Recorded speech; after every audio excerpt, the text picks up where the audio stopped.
Baby, look. Here we go.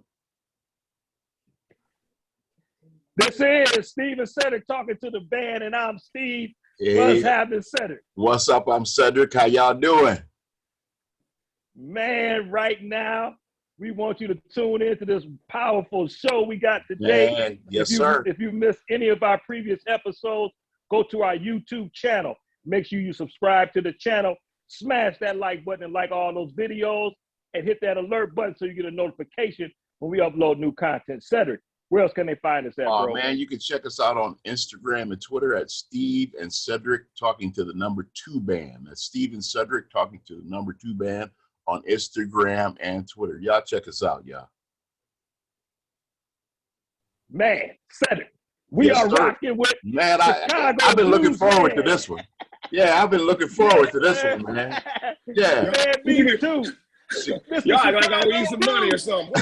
What you looking forward to? I've been looking forward to get my money back. Yeah. Hey, man. When you talk about Chicago blues, man, you talking about the man here, man. Yes, sir. Yes, sir. You already know him, and you love him. Toronzo Cannon. What's up, right on, man? Yeah. Right on. Thank y'all. Salute.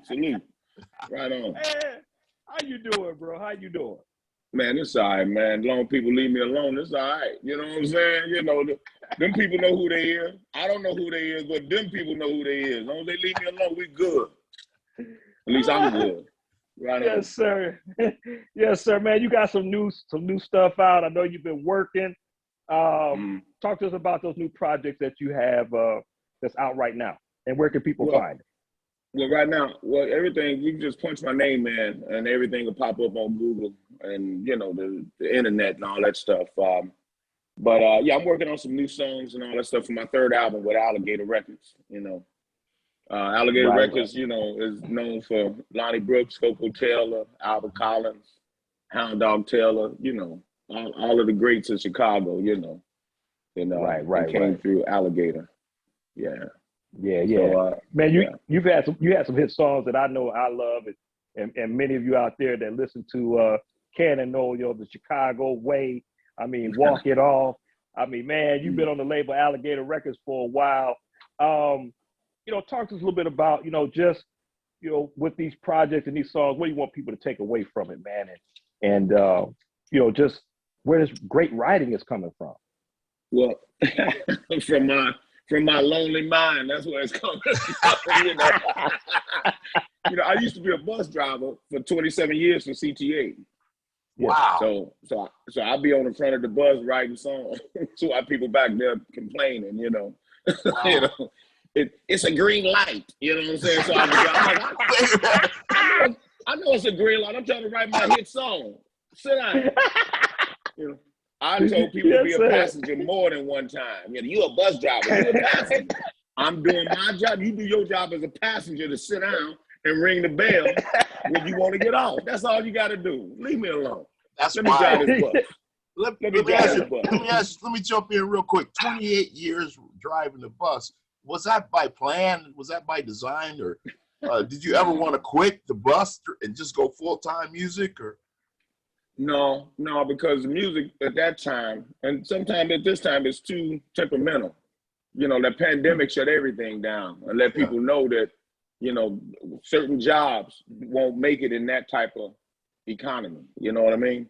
Yeah. So, but I never had to, I started out late playing. So I already had a job. I was already trying to put food on the table and keep clean clothes and all that stuff. I wasn't a young person saying, you know, I'm gonna be a star, I'm gonna do this and that. To me, the music was just, oh, okay, I got a little talent to do that. Okay, that'd be my second job. You know, that was my hustle. You know, and my hustle turned out to start making me travel. I was going over to Europe 4 or 5 times a year while driving the bus. That's crazy. I'll do all my vacation time to get to do my weeks. Like if I have a tour, I use all my vacation time. I find somebody, if I had a weekend tour, I would work Monday through Thursday, 4 10-hour days. And that's how I would, get off Friday, Saturday, Sunday. And sometimes, man, I would fly to Europe, man. Ain't number 8 hours to get to Europe.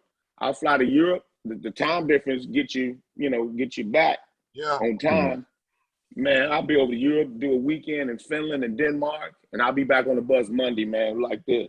Man, that is absolutely crazy. Wow. Head hurting.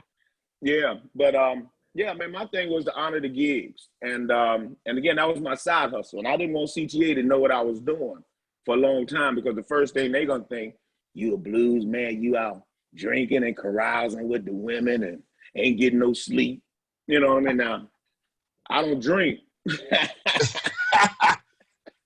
don't put it that way. I don't drink, but I wouldn't get that much sleep. And, you know, if a woman smile on my face sometime, I'll be like, how you doing? Yes, ma'am, you know. But, you know, other than that, no, I mean, you know, all jokes aside, that was my side hustle. And I like doing music. That's what made me be cool on the bus, because I was one of the bus drivers. I didn't care if you had a fare. Just get on here and sit down. You know, I make an effort for the fare. You got some money? No. Okay, go sit down and leave people alone. That was my thing. You know what I mean? Wow. I always had, I just saw a CTA worker shoot somebody to death today. Oh, wow. On the video down at the 95th red line. Oh, wow. Wow. See, I never got like that. My thing is, I'm not going to whoop no ass or get my ass whooped for $2.50. I know that's right. Because only thing CTA going to do is say, what could you have done to prevent this? Yeah. You know what I mean? And and like I said, if you get shot or killed or whatever the case is, trying to flex up for their property, then that's just the ass whooping you took for their property. My man was always on the gig. I got gigs to do. I got songs to write. I got a life outside this bus. You know what I mean? Man, and that's how I provided for my family and all that. You had to be the most popular bus driver in Chicago's history, man. At what point? When they found out I drove the bus, I didn't want to know. I didn't want them to know. When did they find out that you were a blues man? When I joined Alligator Records, they did a Channel 9 piece on me. It was called Blues, and it won an Emmy. I got a picture of an Emmy. The producer let me keep it and all that stuff.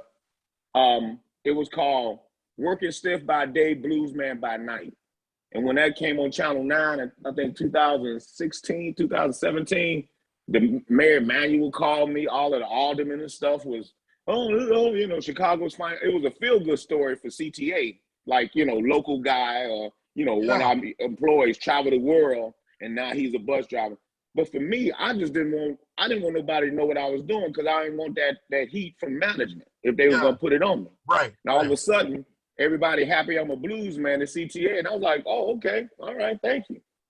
You know, and in that way, you know, I wouldn't say I got extra special perks, but I was treated a little differently, because I was the feel-good story for CTA and other employees that say, you know, you don't have to be just chained to this job. You can do other stuff outside the job. Yeah. Man, that's man, Cannon, take us into the real world of the blues, man. I mean, blues is, I always know it's been around. I mean, that's where it all started. But today, man, like, you know, it's not as popular, if you will, you know, with the younger generation. Take us into the blues world today, and where do you see it going? Well, you know, people say, you know, keeping the blues alive. The blues will never die. It's all about promotion. If we can get somebody, I always said, if we can get somebody like a Jay-Z or Beyonce or somebody to say, hey, this is where the blues, I mean, this is where my rap, this is where my R&B singing, all stuff, this is where it comes from, the blues. If we can get knighted, you know how they put the thing, the sword on your head. Or we can get reminisced in a way where it's you know, from one of these big actors or stars, this is where the blues, I mean, this is where all American music came from. Yeah. Then we can get some validation. You know what I mean? Once in a while, there's a young man out of Texas named Gary Clark Jr. That's carrying it to the masses. And I'm, you know, I hate to say, but I'm proud to say he's a friend of mine, you know, because, you know, I like how he's spreading it to everybody. Yeah. Now, you know, that has been a problem about when they say, like, you know, white people playing the blues and stuff like that and all that stuff. I can't tell nobody what makes them feel good as far as playing the blues and playing the music, the genre that they want. But the thing is, my thing is representation. We got some young black cats that's playing the blues. Marquise Knox out of St. Louis, Kingfish out of Yes, sir. Memphis. Yeah. We got Javantes out of he's out down south somewhere. I mean, you know, we got some cats here, Joey Say. I mean, you know what I mean? We got some young black cats doing it. So that's my thing too. I just want young black cats to see themselves in the blues and not think they gotta rap or not think they gotta go, you know, sing R&B and all that stuff. If you feel like picking up a guitar, and because it's all the lyrics all about should be about yourself and what you're going through. Yeah, yeah. You know, I understand rap is modern day blues. I understand that. You know what I mean? But like I say, they wouldn't be singing nothing if it wasn't for the blues. You don't. Oh, go ahead, Cedric. Go ahead. Speaking of that, why do you think that us, you know, our younger blacks, we kind of throw away our culture like that? I mean, you talk to a lot of young white kids, man. That's the first thing they want to learn is the blues. Why does? Well, I think, well, for us, you know, we considered old people's music. That's grandma music. That's, you know, that's slave music. That's, you know, that kind of stuff. And it's like, no. I mean, because blues has been, it's been fused in different ways now. Blues used to be just a old black dude sitting on the porch with an acoustic guitar singing. But then when it moved to the city, like when Muddy Waters brought it to the city, it got electrified. Yeah. And they got a little bit more loud and they got a little bit more dirtier because of the energy and your surroundings and what you dealing with, it being in Chicago at the time, Chicago blues man. Yeah. And when the Rock Boys took that and started doing a 4-piece band like the Rolling Stones and Led Zeppelin and all that stuff, they took it and took it somewhere else. Then Jimi Hendrix took it and was like, whoa, wait a minute, hush your mouth. Yeah. Jimmy took it way over there somewhere, you know what I mean? Yes, sir. Yeah. So yeah, he did. Even though people say that's psychedelic rock, that was blues at its core. If you stripped away all of that, all of that stuff Jimmy was doing, he was you know what I'm saying? Yeah. But Jimmy was so flashy, man, and just so badass. Nigga, let me show y'all this. This is how much I dig Jimmy. Look at my Jimmy wall. Oh wow. Wow. Look at that. I got Jimmy on a dollar bill, baby. Look at that. Yes, sir. You know, and that just reminds me that this music, this, you know, this is blues. I'd never be. See, young black people, young black blues musicians, we can't cross over. We can't give it another try and say, I'm going to go into rock. That's a good point. And all that. But you got sometimes the older rock musicians, they say, well, I'm gonna go do some blues. Mm-hmm. I don't feel I got that luxury to go cross over into rock. But my blues sometimes lends itself to that sound. I got a song called John the Conqueror that's that can be considered rock. I just consider I'm a disciple of Hendrix. You know what I mean? Yeah.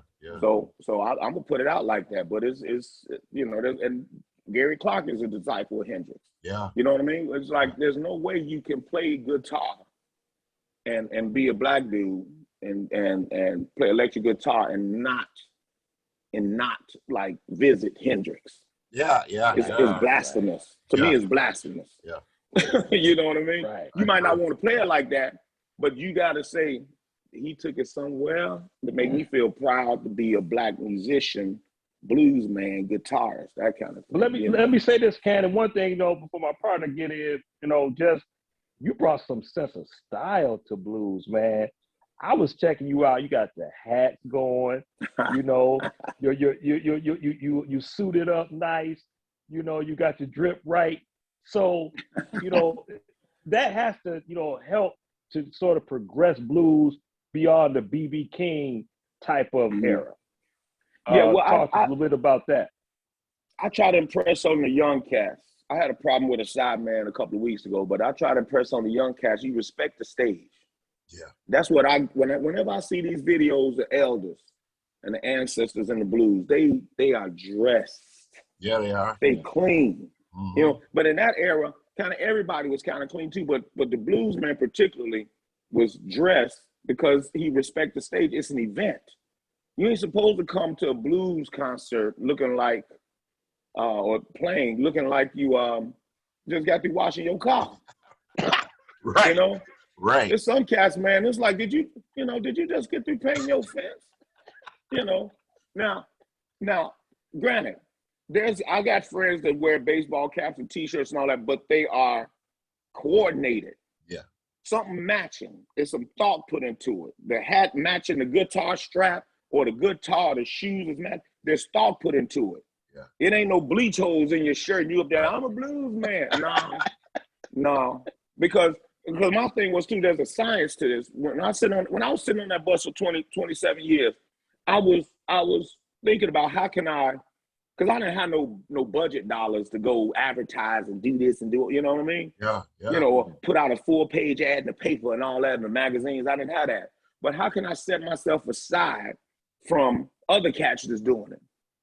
First of all, I claim Chicago as blues mecca for me because all the giants that came from down south and landed here and created this thing called electric blues. Yeah. You know what I mean? Yeah. Starting with Muddy Waters, Elmore James, Earl Hooker, Lonnie Brooks.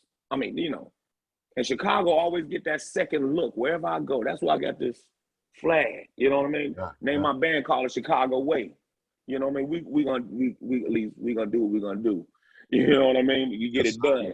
Yes, sir. But it's just like you have to set yourself aside from the audience because you can sell maybe a couple more CDs or people see you because they say, oh, that's the guy that was on stage. Yeah. Now, if I walk out there looking like them, then I'm just another dude. That night's supposed to be special. I'm supposed to be the center of attention. Whenever I walk through that crowd, people supposed to be doing this. Oh, that's him. Yeah. You know, and make conversation. Then that's how you talk to people. I'm personable, as y'all probably know by now. I talk to cats, and it is what it is. Cool, and that's what I became, kind of the persona.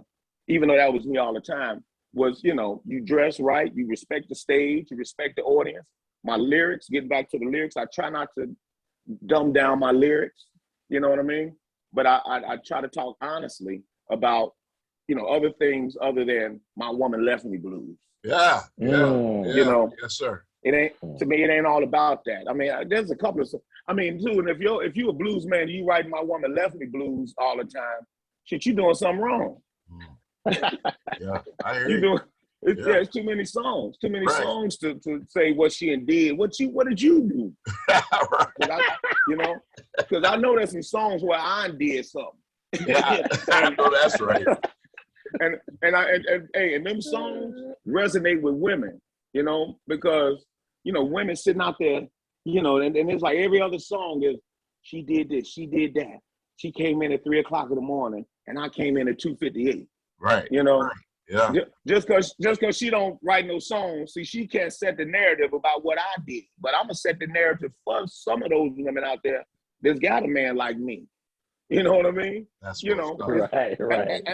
And I don't think I'm tricking on the brothers, as far as, but some of us ain't right. And I'm gonna write a song about me.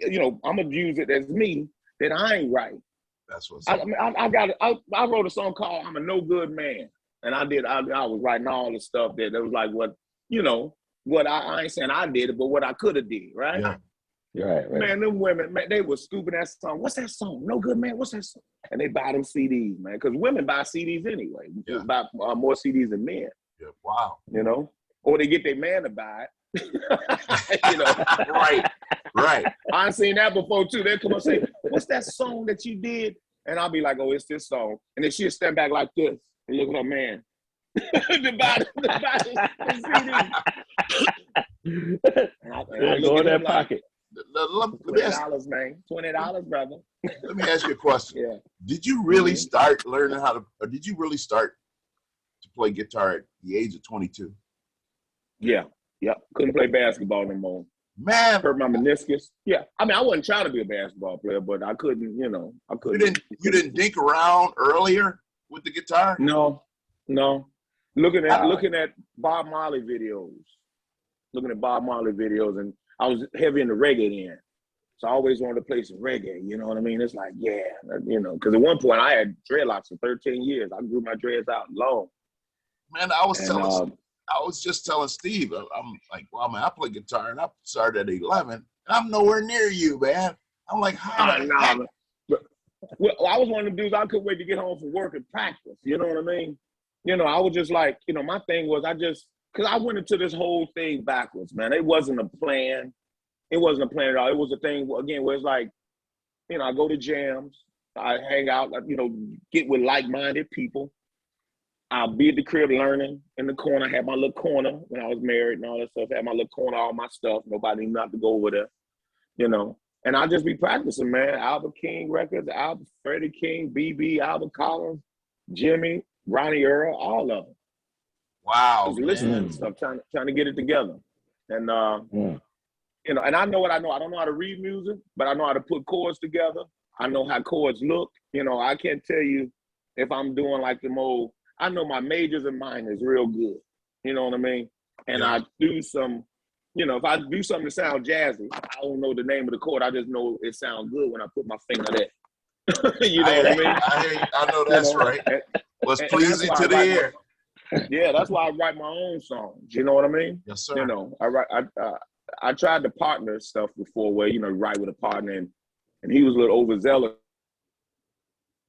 a little bit about the whole, you know, getting stuff, you know, I understand there's business behind it, but let me register the songs. This is on my album, man. Be cool, you know, that kind of thing. But that kind of split apart a little bit. We had our differences, and I said, well, you do your thing, and I do mine. Wow, man. You know, do you still like reggae? Do you still? Man, I get my inspiration from reggae because reggae is that people's music. It's it's lyrically. Remember when Cedric the Entertainer was saying, "No jam." You know, we have bread with no jam. It's straight. You know what I mean? Sometimes you ain't got to talk a lot of metaphor. You ain't got to talk a lot of metaphors. Yeah. You just, blues is. I try not to do a lot of metaphors in it, but I do. Reggae. No, man. I still got a heavy rotation, man, in my life. You know what I mean? Man, you know, I got to ask you, when you look at Chicago blues today, how does it feel to stand on the shoulders of Chicago great blues players? How does it feel to be where you are right now? Again, none of this was planned, brother. But when, like, Buddy Guy is the man. Buddy Guy is the man. He's the last link between the Muddy Waters, like that old school, and what's happening now. And Buddy Guy, that song "Walk It Off" that I wrote, I would play this club, and he said, you know, I like that song you did. And I thought it was a song I wrote called "Fine Sees a Woman" because it's about an older woman and all that stuff, you know. And he said, no, that song when your wife was coming to the gig and your girlfriend was there. Like that. I was like, oh, that's "Walk It Off." Yeah. I said, buddy, if you ever want to cut it, man, you can cut it like that, you know. But to have somebody like Buddy Guy, as many people as he see, and many people tugging at him and trying to get his attention, for him, when I walk in his club, and he, you know, and I always reckon I don't come up to him, hey, buddy, like I know him and all that stuff. I call him Mr. Guy, but that man that did it far more years than I respect. You know what I mean? But when he sees something and remember something to me that I wrote, that man, that's validation right there. So that feels good. Wow. You know? Right. Wow, man. Wow. Yeah. Yeah, you I hope I answered your question. I'm sorry. Yes, I hope I answered your question. Yeah. Okay. Yeah. Yeah, you got some skin in this game, man. You got some real skin in the game. Well, I like I said, I try to be consistent too. You know what I mean? Like that's why right now, like I'm writing new songs and all that stuff because the pandemic kind of set me back a little bit. You know, I mean, I try to keep consistent and try to be current. I wrote a song called "Insurance," where, you know, sometimes when you so-called contemporary blues, man, sometimes the traditionalists, they look at you like you messing up the blues. You know, it's like, and I always tell them, Muddy Son House. If you look at the trajectory of the blues, Muddy Waters loved Son House, but Muddy put electric to the blues. Muddy didn't sound like Son House. Buddy Guy loved Muddy Waters. Buddy Guy played, you know, without pedals, but he played, you know, real dirty. You know what I mean? Yeah. You know, and so on like that. You know, but Muddy didn't sound like, Buddy didn't sound like Muddy. So it's just a whole trajectory thing and your influences. My influences, Parliament Funkadelic, Chaka Khan, you know what I mean? Wow, that's wild. I listen to Blondie, Devo. I was listening to 80s, you know what I'm saying? Kaja Gugu, you know what I mean? I listen to all that. You know what I'm saying? And so I'm a 70s, 80s baby, you know what I mean? That kind of thing, where I grew up in those eras. Yeah. And of course, reggae and all that stuff too. But that's why I wrote songs like Insurance to let the traditional guys know, which is really not traditional. That's another whole thing. What they consider traditional is non-traditional, because when Muddy Waters put electricity to it, that made it non-traditional. Mm-hmm. But see, a lot of cats don't know the history of the blues. They just know what they like, their influences. Oh, I'm into traditional blues. Well, who's traditional? Muddy Waters. Muddy Waters was a pioneer. He the one put electric to the traditional sound and made it dirty with that slide and did the whole thing. But see, they don't know that because they're not a student of the blues. Yeah. I try to be a student. I try to know what I'm talking about when somebody come to me, and that way I can stand on my own 2 feet and say, nah, bro. You know what I mean? This is the way, this is the way. And if they don't believe me, go look it up. Yes. Cannon, our show, we appeal to a lot of young musicians, man, and artists. Talk to us a little bit about just in blues. Obviously there's a difference. You got the music and then you got the business, man. Mm-hmm. Where's the business at? When it comes to blues, what's your thoughts on the business aspect, that side of it? The business is, I guess it's just like, you have to conform to what they're doing now. Kids talk about my brand. This is your brand. You got to let people know that you're out there. You could be the best guitarist, best drummer, best bassist in your basement. You know what I mean? Right. But if you don't get out there and let people know that you can get on and what you do and what you have to offer to the genre, then, like you say, the business part, you got to get out there and let cats know. And my thing was to set myself, not try to change the game, but do something, fill up a hole that ain't being filled up, which was dressing, being presentable on stage, talking my shit, being available to the audience. Some musicians, they bad enough just to sit up there and play. Yeah. But what does that got to do with the person doing this, sitting there looking at you, don't know what you're doing? Right. And I talk my shit to the audience, and I'm like, hi, hey, what girl, nice dress, and I'm messing with them. To me, that used to be a thing too, to kind of calm me down a little bit, because when I first got on stage, it was stage fright. Yeah. So I figure if I talk to the audience and do my thing, it less pressure on me. But as far as the business part of it, you just got to keep out there. You got to make sure you are playing, your worth, what you worth. If you don't want to play a $50 gig, don't play a $50 gig. That's what's up. You gotta let cats know, and then you gotta let cats know what you've done, so they won't look at you and say, well, this is a gig. Like some clubs in the beginning, they'll say, this will be a gig for exposure. Yeah, I heard that a lot of times. Yeah. And how many friends can you bring? Mm-hmm. Well, if you was a straight up good establishment, there should be some people in here for me, along with the people that I bring, along with people that know that your club is banging, to play. That's so right. Why are you putting the burden on me to come fill up your club? That's so right. Yeah. So you got to know your worth in the business. You got to be professional. Get me showing up drag ass and late. You know what I mean? And being a stereotypical blues man, because that's what people expect of us, to come in, half-ass do it, get drunk, sloppy drunk, cause commotion, because that's what you see in the movie. Yeah. When they was hitting people over the head with the bottles and all that stuff. Right. Yeah. And my thing is, if there's little things too where if the person, the owner, club owner, gives you too much money, like dude gave me $100 over one time.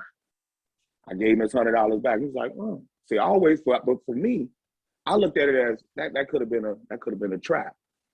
You know what I mean? That could have been the thing to see what kind of dude I am. But I ain't, you know, I don't like hustling my thing is I don't like hustling the tip bucket because I don't like people to know I got some pride. I don't like people to think that I'm out there like that. Yeah. You know what I mean? Once in a while I get one of the band members say, hey, tell them about the tip bucket, man. You know what I mean? I'll say, yeah, the bass player want to know y'all put some tips in the bucket. You know what I mean? My grandparents raised me. You know, my grandparents raised me. So I got a little, I don't want anybody to think I'm out there like that. You know what? Right. Can y'all, Cedric, let me hold $5. Right. No. You know what I mean? Yeah. So, but the business part is a big thing, though. Know your work, pay your taxes. Yeah. You know what I mean? I mean, the first year I got hit because I thought it was fun.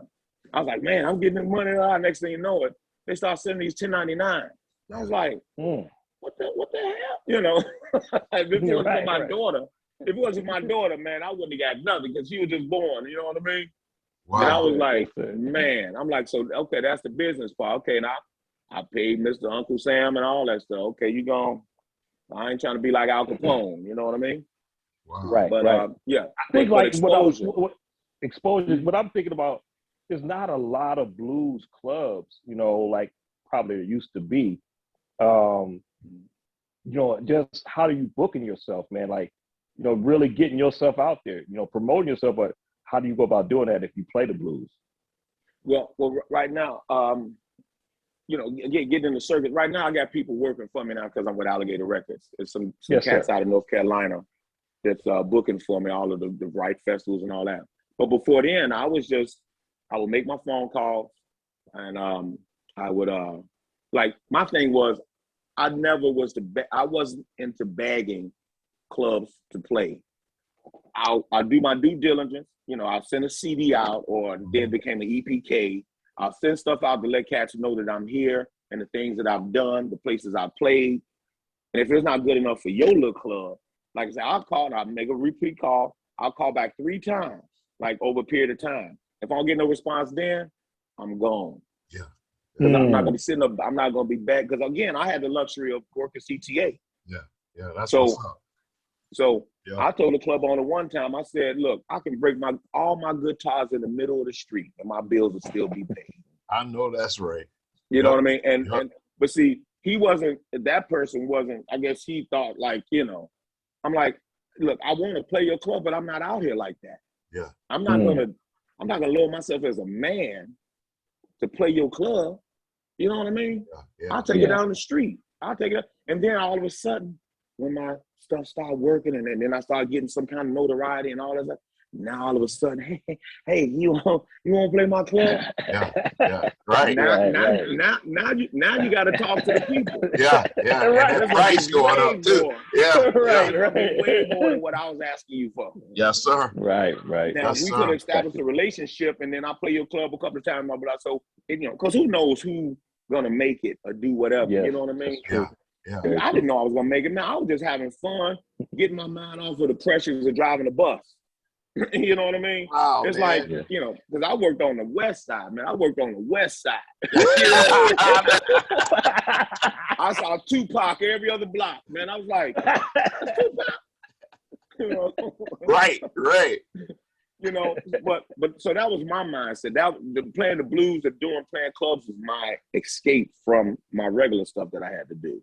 You know, and but yeah, man. Promotion, having not trying to change the game, but having a different persona than what other blues guys are doing, and that was just for me. You know, I like the hats. When I cut my dreadlocks off, I like the hats. I like to suit up. Now I don't suit up as much, but I do wear, like, if I wear a suit, it'd be like a blue jeans suit is matching. Yeah. But I got my hats, you know what I mean? Yeah. I got a couple of custom hats. I got some Dobbs, you know. I'm in the hat game, you know. Yes, sir. And my glasses always tight, you know. That's what. So, so it's about just promoting yourself in another way and not just, you know, and setting yourself aside from what they see, you know, normally, you know. Who are some of the artists out there that you admire that right now, the blues artists that you admire that's really making noise? Chicago, in Chicago? Yeah, anywhere. Yeah. Or anywhere? Yep. Well, Gary Clark is one. Gary Clark is one. I admire some of my teachers that didn't know they were teachers.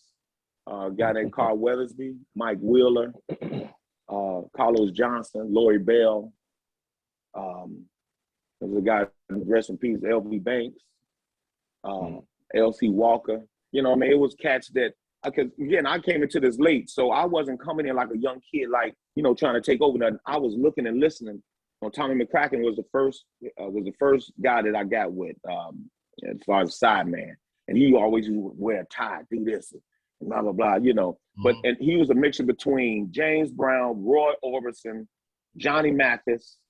I mean, it was just Jackie Wilson. Wow, he what used a to fall combination. down on his knees, and man, I wasn't with him with that era, but he used to fall down on his knees and do his hair, had the Cab Calloway shit going on, you know what I'm saying? The hottie ho, you know. But just a great entertainer. And a lot of this too, getting back to what we were talking about earlier, a lot of this is not just about playing guitar in your face, it's about entertainment. Yeah. That's part of it too. And people like to be entertained, and I like to talk my jazz, you know what I mean? And trip out with people, you know. And we're having fun together at this time, you know. So but then too, that's a lot of things people do. They play well, they play good, but that's all they do. Yeah. It's like you gotta be well-rounded. Talk to the people in between songs. Be, you know, like I say, I might see a red dress. I might do a song to that red dress, and everybody, you know, if it was a thing. Dig this. I was in Memphis. I had one of my friends. I had 20 minutes. Now this is part, like say, exposure and trying to set yourself aside. There was an award show in Memphis that the bar wanted me to go to play as far as their little review. So I had 20 minutes. I told one of my friends, a girl, I said, "You got some old draws?" Like that. And she was like, "Yeah, why?" I said, "When it's my 20 minutes, you throw them draws on the stage." Like that. And God bless her. She didn't throw them like, she just kind of tossed them. I'm like, "You supposed to throw them in my face." God damn, I didn't tell her. I didn't tell her all the way how to do it. I just thought she would just throw them up like that. She just gonna toss them on stage and it flip. So I had to pick them up and do a whole thing. But you know, you supposed to, when you throw the draws, woman, throw the draws. I'm supposed to be, you know what I mean? So anyway, but see, that's how I set myself aside, because everybody in that that did that review, them people remember somebody threw some draws on stage for me. Yeah. And I hung them off the end of my guitar. It's a picture of Shamika Copeland. She's like the queen of the blues now. But she was touching the draws. There's a picture of her looking like all befuddled. You know what I mean? I'll send that picture to y'all. But that's what set me aside from that. And from then on, women started throwing draws at me for a period of time. That club I played for, next week was my birthday on Valentine's Day. So that next week, I didn't know, but they gave women a bunch of draws at the door to throw at me at one particular time. And I didn't know what was happening. And then that became a case with social media. You know, people started looking at that. And then I went and played Michigan one time. Here come ladies throwing draws on stage. So it became a thing. But see, that's how you pick your, you know, you set yourself aside from other musicians. And I'm always thinking, how can I set myself aside but not be worrisome, like always in somebody's face? Yeah, you know what I mean? Yeah. You know, sometimes you can overdo it and just be my grandmama say, a botheration. Yeah. You know what I mean? Right. You know, I don't want to bother nobody. I just want to let people know I'm here. Yeah. And this is what I do, you know? Man, I'm sorry, I hope I answered the question. I'm sorry, y'all. Man, you dropping nuggets, man. I'm hoping these young musicians is listening to this, man. This is some nuggets right here, boy. Yeah. I mean, I'm not trying to change the game.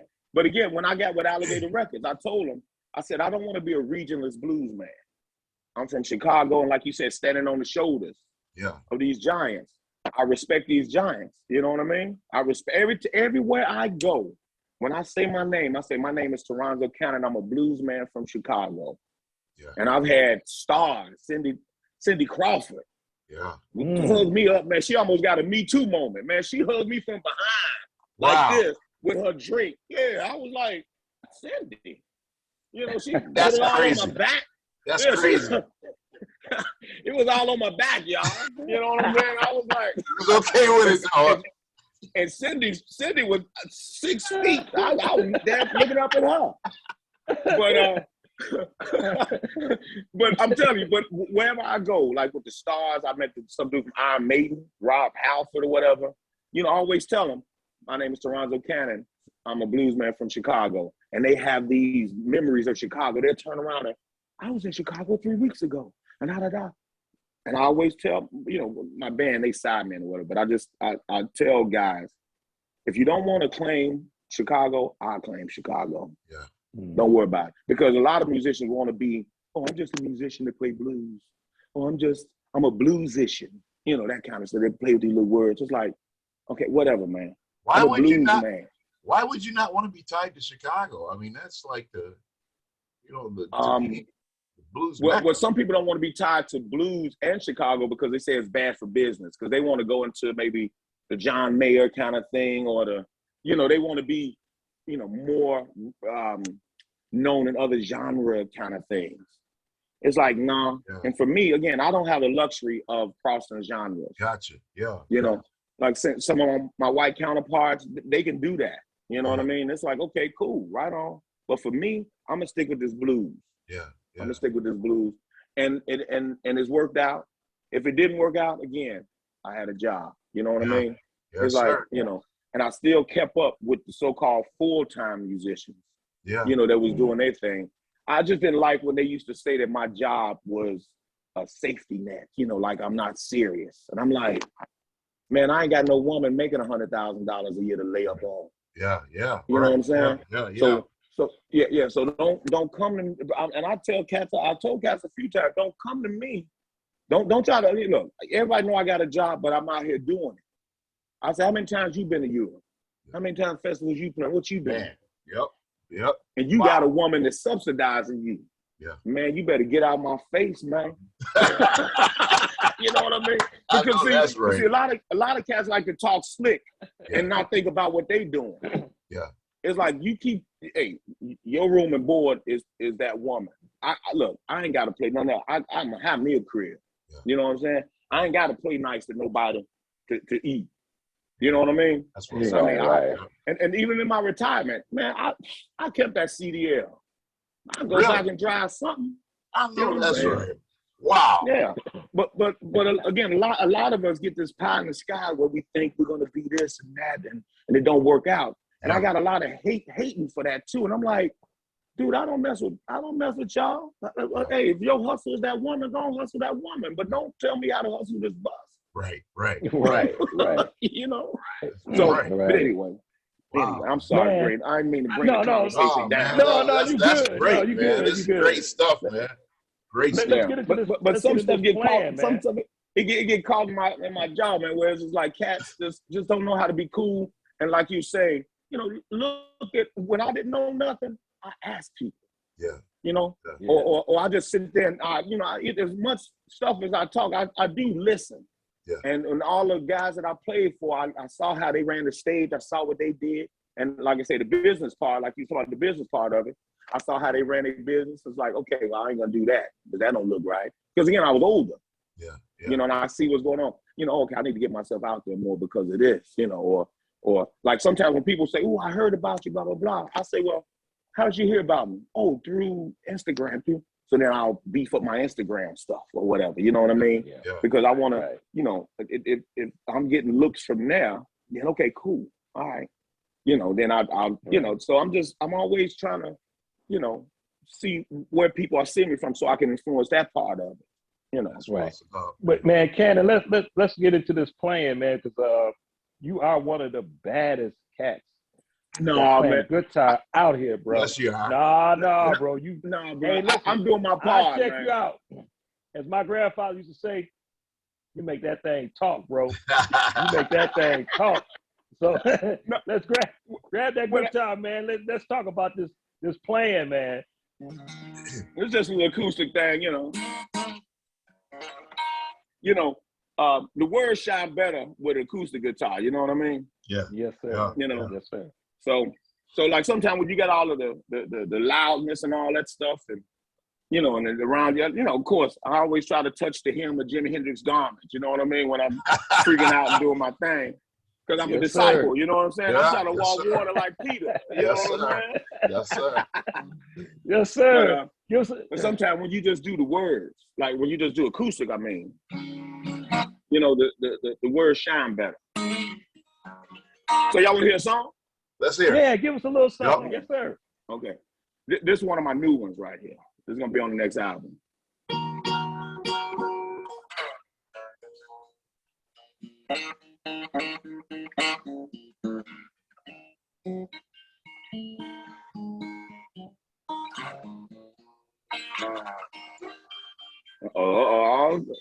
Can I curse a little bit on this?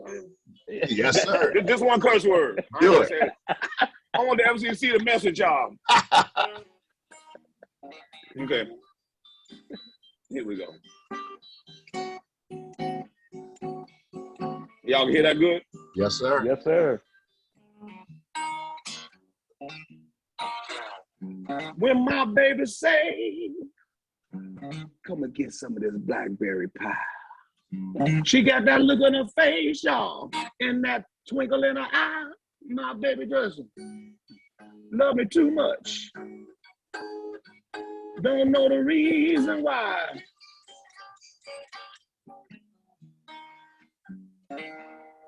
She started acting this way about the age of 45. That's all the women over 45 what I'm talking about. I ain't that good looking, but I guess I'm doing something right. Cause my woman wanna make love morning, noon, and night. My baby doesn't love me too much. See, she ain't gonna leave me. Don't know the reason why.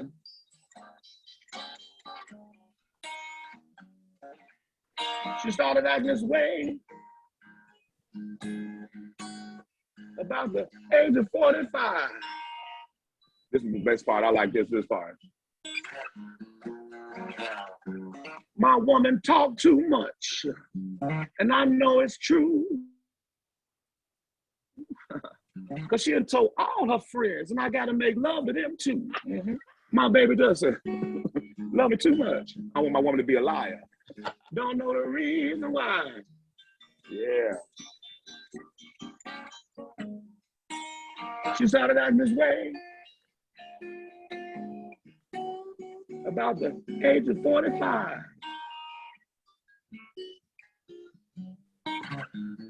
Uh-oh, here we go. There she go, y'all, walking down the hallway with written red pumps on, drinking a Red Bull, and I'm trying to hide in the closet.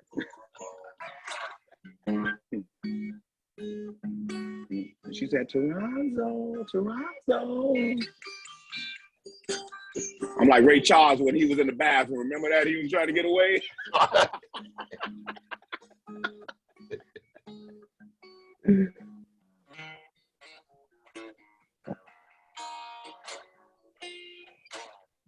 She cocked one leg against the wall. She said, get off of me. I want Cedric to finish me off. God, dog, I just met you, brother. That's the end of that song, man. I can't do no more, man. That's it. I didn't know you that kind. You was getting it. Now you a bad boy, man. Toronzo Cannon. Man, I thought we was cool, man. Oh, man. Yeah. We love it, man. Man. How can people get in touch with you, man? Where can they find you? Give us your social media platforms.